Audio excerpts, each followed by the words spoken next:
नमस्कार। आज का जो हमारा टॉपिक है वो है शून्य से परिचय। गणित के अंदर जैसा कि आप जानते हैं 4 प्रकार के फंडामेंटल ऑपरेशंस होते हैं, जोड़, बाकी, गुणा और भाग। जीरो के साथ जब हम ये 4 तरह के फंडामेंटल ऑपरेशंस करते हैं तो मैंने ज्यादातर देखा है विद्यार्थी बहुत सी बार हल्की फुल्की गलतियां कर देते हैं। उनसे ये गलतियां ना हो इसके लिए क्विज भी डिजाइन की गई है जो कि उपलब्ध है। उस क्विज के क्वेश्चंस को करने के लिए जो आपको प्रारंभिक ज्ञान चाहिए उससे संबंधित आज का हमारा टॉपिक है। तो देखिए, किसी संख्या के अंदर जैसे कि कोई संख्या हमने ले ली 5, 5 में 0 जोड़ने पर उत्तर क्या आएगा? 5 में 0 जोड़ने पर उत्तर आएगा 5। इसी प्रकार कोई ऋणात्मक संख्या हम लेते हैं, मान लीजिए 0 में हमें जोड़ना है माइनस का 7। तो 0 में जब हम -7 जोड़ रहे हैं, -7 में 0 आप किसी भी संख्या में जोड़िए, इसके लिए नियम जो है वो ये है कि 0 आप किसी भी संख्या में जोड़िए, वापस वह संख्या ही आपको प्राप्त हो जाएगी।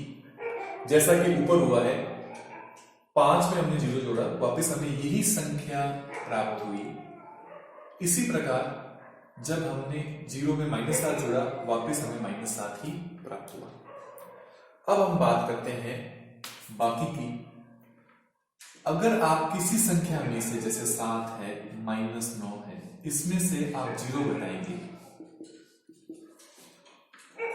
7 में से आप 0 घटाएंगे, वापस आपको 7 प्राप्त होगा। -9 में से आप 0 घटाएंगे, वापस आपको -9 प्राप्त होगा। यानी कि किसी भी संख्या में से अगर आप 0 घटाते हैं तो वापस वही संख्या आपको प्राप्त हो जाएगी। लेकिन यह बात तब सत्य नहीं है जब हम 0 में से ये संख्या घटा रहे हैं। 0 में से आप 7 घटाएंगे तो आपको -7 प्राप्त होगा। 0 में से आप -9 घटाएंगे, 0 में से आप -9 घटाएंगे तो देखिए माइनस और माइनस मिलकर के प्लस, अंतिम उत्तर कितना आ जाएगा? 9। तो देखिए, आप इन दोनों की तुलना करिए। जब आप संख्या में से 0 घटा रहे हैं तब तो वापस वो संख्या प्राप्त हो रही है, लेकिन जब 0 में से आप संख्या घटा रहे हैं तो इस संख्या का चिन्ह चेंज हो जाता है, बदल जाता है। हमने 0 में से -9 घटाया था, लेकिन उत्तर के रूप में हमें -9 प्राप्त नहीं हो रहा है, हमें प्लस का 9 प्राप्त हो रहा है। ये तो था जोड़ और बाकी 0 के साथ। तीसरा हमारा टॉपिक है किसी भी संख्या की 0 से अगर आप गुणा करते हैं, वापस आपको 0 ही प्राप्त होगा। चाहे आप 0 की 1000 से गुणा करिए तो भी आपको 0 ही प्राप्त होगा।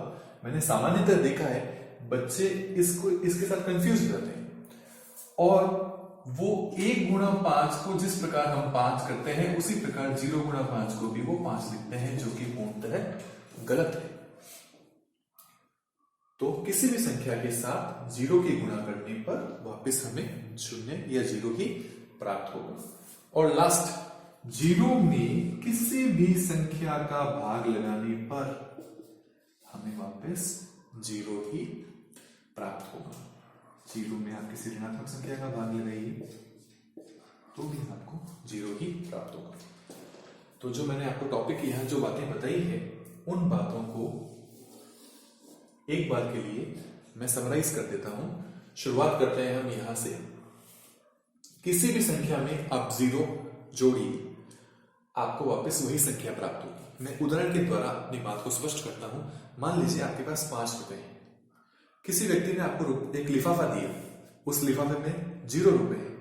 तो अब आपके पास नया बैलेंस, अब आपकी जेब में नए जो आपका बैलेंस है, जेब में कितने रुपए हैं आपसे पूछा जाए तो 5 रुपए तो आपकी जेब में थे, और एक खाली लिफाफा मिलकर के वापस 5।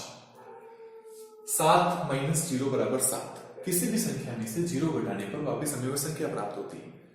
आपके पास 7 रुपए थे, आपने अगर 7 में से 1 रुपया खर्च किया तो आपके पास शेष कितने बचेंगे? 6। लेकिन 7 में से आपने 0 रुपए खर्च किए, आप किसी दुकान पे गए लेकिन पेमेंट आपने नहीं किया, आपके किसी साथी या आपके किसी मित्र ने कर दिया, तो आपकी जेब में से तो 0 रुपए गया, तो 7 में से 0 गया, आपके पास वापस शेष कितने बचे? 7। ये आपको थोड़ा याद रखने वाली बात है कि 0 में से संख्या घटाने पर जो संख्या है उसका चिन्ह जो है वो क्या हो जाता है? चेंज हो जाता है, बदल जाता है। 0 के साथ किसी भी संख्या की गुणा करेंगे, वापस कितना आ जाएगा? 0 आ जाएगा। इससे संबंधित मैंने उदाहरण भी आपको क्लास में दिया था, एक बिस्किट का पैकेट बना करके आपको दिखाया था, और मैंने आपको बोला था कि अगर मान लीजिए बिस्किट के पैकेट के अंदर 8 बिस्किट है और ऐसे 5 पैकेट है, तो आप कहेंगे आपके पास 40 बिस्किट हो गए। लेकिन फिर मैंने कुरकुरे के पैकेट का एग्जाम्पल दिया था आपको, और आपको बताया था कि कुरकुरे के पैकेट के अंदर कुरकुरे है ही नहीं, और ऐसे आपने 3 पैकेट खरीद रखे हैं, तो 0 × 3 आपका उत्तर कितना आ जाएगा? 0। फिर अंतिम उदाहरण मैंने आपको कक्षा के अंदर मिठाई के डिब्बे का दिया था, जिसमें मैंने आपको बताया था कि अगर एक मिठाई के डिब्बे को समान रूप से 5 छात्रों के बीच में बांटना है और हर विद्यार्थी को बराबर बराबर मिठाई मिलनी है, अगर डिब्बे में मिठाई हो ही नहीं, यानी मिठाई डिब्बे के अंदर मिठाई कितनी है? 0, उसमें आप 5 का भाग लगाएंगे तो भी आपको अंतिम रूप से 0 प्राप्त होगा। मैं आशा करता हूं कि आपको ये 5 चीजें जो है वो समझ में आ गई होगी। इस पर आधारित क्विज आप एक बार आपके सामने प्रस्तुत करते हैं और उस पर आप प्रयास कीजिए। धन्यवाद।